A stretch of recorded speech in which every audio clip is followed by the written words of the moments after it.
मैंने माननीय supreme court में पीआईएल फाइल करके मांग किया है कि भारत में लैंड डिस्प्यूट डिसाइड करने के लिए एक अलग से जुडिशियल कैडर बनाया जाए। अभी जो लैंड का डिस्प्यूट है, जो ज़मीन का विवाद है, चाहे वो टाइटल सूट है, चाहे वो सक्सेशन का मैटर है या और भी कोई विषय है, जो ज़मीन का विवाद है उसको डिसाइड करते हैं तहसीलदार, और वो होते हैं बीए, बीएससी, बीकॉम, वो लॉ ग्रेजुएट नहीं होते। अभी जो ज़मीन का विवाद डिसाइड करते हैं वो एसडीएम डिसाइड करते हैं, वो भी सिंपल बीए, बीएससी, बीकॉम होते हैं, उनके लिए भी लॉ करना अनिवार्य नहीं है। ज़मीन का विवाद चलता है चकबंदी अधिकारी के यहाँ, एसओसी के यहाँ, डीडीसी के यहाँ, और वो चकबंदी अधिकारी, एसओसी, डीडीसी भी सिंपल बीए, बीएससी, बीकॉम होते हैं, उनके लिए भी लॉ अनिवार्य नहीं है, उनकी भी कोई जुडिशियल ट्रेनिंग नहीं होती है। ज़मीन का मुकदमा नीचे से शुरू होकर सुप्रीम कोर्ट तक आता है। जिस ज़मीन के मुकदमे को एसडीएम, एडीएम डिसाइड करते हैं या तहसीलदार डिसाइड करते हैं, चकबंदी अधिकारी डिसाइड करते हैं, एसओसी डिसाइड करते हैं, जिनकी कोई कानूनी पढ़ाई नहीं है, जिन्होंने कानून को लॉ कभी किया नहीं है, उन मुकदमों पे अंतिम फैसला माननीय सुप्रीम कोर्ट करता है। यहाँ माननीय सुप्रीम कोर्ट की 2 जजों की बेंच या 3 जजों की बेंच करती है। तो ये ठीक नहीं है। इसीलिए मैंने माननीय सुप्रीम कोर्ट से मांग किया है कि अब समय आ चुका है कि देश भर में जो लोग ज़मीन का विवाद डिसाइड करते हैं उनके लिए लॉ अनिवार्य होना चाहिए, स्पेशल उनका एक जुडिशियल कैडर होना चाहिए, और राज्य सरकारों के पॉलिटिकल हस्तक्षेप से उनको मुक्त करना ज़रूरी है।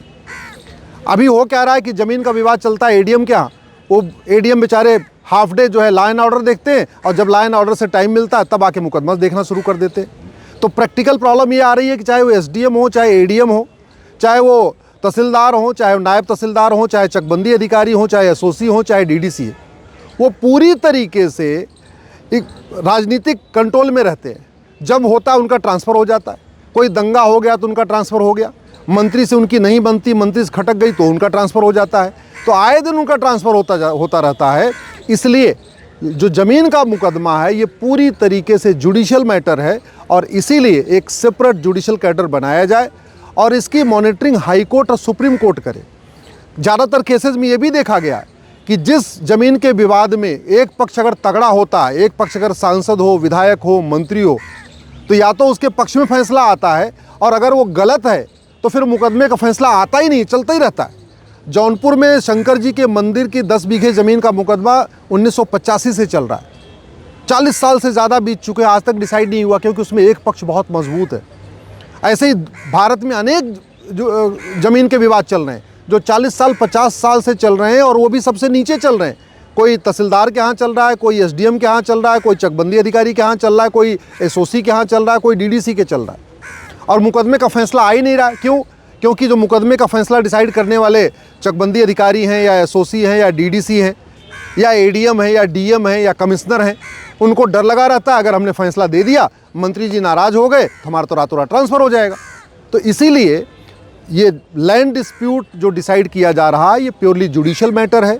इसमें कानून की व्याख्या होती है, सुप्रीम कोर्ट के बहुत सारे जजमेंट्स का हवाला दिया जाता है, इसमें बहुत थॉरो लीगल नॉलेज होना ज़रूरी है। लेकिन अभी जो डिसाइड करने वाले हैं ना उनकी लीगल बैकग्राउंड है, ना उनकी लीगल ट्रेनिंग है, ना कभी उन्होंने कोई जुडिशियल कोर्स किया है, ना कोई ऑल इंडिया लेवल पर उनको ऐसा उनके लिए कोई अलग से एग्ज़ाम हो रहा है, और ना तो वो इंडिपेंडेंट है। वो पूरी तरीके से पॉलिटिकल कंट्रोल में रहते हैं, पूरी तरीके से मंत्री के, सांसद के, विधायक के कहने पे काम करते हैं। इसलिए ये अलग से एक जुडिशियल कैडर बना के और हाई कोर्ट और हाई कोर्ट की मॉनिटरिंग ज़रूरी है। मैंने ये भी मांग किया है कि जो अलग से जुडिशियल कैडर बने उसके लिए तो पहली बात लॉ अनिवार्य होना चाहिए, जो ज़मीन का विवाद डिसाइड करेंगे, प्लस उसकी मॉनिटरिंग और उसकी सुपरविज़न हाई कोर्ट के द्वारा होना चाहिए। सरकार के अंडर में रहेगा तो ये दिक्कत बनी रहेगी। कई बार ऐसा भी होता है कि चाहे वो लेखपाल पटवारी हो, वो जो रिपोर्ट देते हैं एसडीएम उस रिपोर्ट को मान लेता है, क्योंकि वो लेखपाल पटवारी भी एसडीएम के अंडर ही में काम कर रहे हैं। तो ये कॉन्फ्लिक्ट ऑफ इंटरेस्ट है, ये रूल ऑफ लॉ के खिलाफ है। और सबसे बड़ी बात ये हमारे संविधान के आर्टिकल 50 जो कहता है separation of judiciary from executive, उसका भी वायलेशन है। अल्टीमेटली पूरा का पूरा जो एसओसी है, चाहे डीडीसी है, चाहे चकबंदी अधिकारी है, चाहे कमिश्नर है, चाहे एडीएम है, काम कर रहे हैं वो जुडिशियल वर्क, हाफ डे काम करते हैं जुडिशियल और हाफ डे काम करते हैं एडमिनिस्ट्रेटिव। अगर एडमिनिस्ट्रेटिव काम कर रहे हैं तो स्वाभाविक सी बात है उनको सांसद, विधायक, मंत्री से लगातार मिलना होता है, उनको लगातार उनसे चर्चा करनी होती है, उनका इंस्ट्रक्शन भी लेना होता है, उनसे मीटिंग भी करनी होती है। इसके चक्कर में जुडिशियल वर्क जो है पूरा हैम्पर हो रहा है, जुडिशियल वर्क ठीक से नहीं हो पा रहा है। कई बार ऐसा भी होता है कि मंत्री के साथ मीटिंग है इसलिए कोर्ट में नहीं बैठ पा रहे। कई बार ऐसा भी होता है कि कोई जनगणना आ गई, सबकी ड्यूटी उसमें लग गई। SIR आ गया, पता चला सारे चकबंदी अधिकारी, SOC, DDC सबकी ड्यूटी उसमें लगी है। अभी SIR चल रहा है और सबकी ड्यूटी उसमें लगी है। तो जो जज का काम कर रहे हैं, जो कोर्ट का काम कर रहे हैं, जो जुडिशियल काम कर रहे हैं, कम से कम उनकी ड्यूटी चुनाव में नहीं लगनी चाहिए। उनकी ड्यूटी जो है नेताओं की आवभगत में नहीं लगनी चाहिए। उनकी ड्यूटी नेताओं के उनके ऊपर नेताओं का कंट्रोल नहीं होना चाहिए, उनके ऊपर पॉलिटिकल कंट्रोल नहीं होना चाहिए। और चूंकि अभी पॉलिटिकल कंट्रोल चल रहा है और ये अंग्रेज़ों के ज़माने से चला आ रहा है, इसीलिए डिस्ट्रिक्ट लेवल पे, चाहे वो तहसीलदार हो, चाहे वो नायब तहसीलदार हो, चाहे वो SDM हो या ADM हो या कलेक्टर हो या चकबंदी अधिकारी हो या SOC हो या DDC हो, वहाँ ठीक से लोगों को न्याय नहीं मिल पा रहा है। कई बार तो गलत इंटरप्रिटेशन हो जा रही है कानून की, कई बार सुप्रीम कोर्ट की जजमेंट की गलत इंटरप्रिटेशन हो रही है।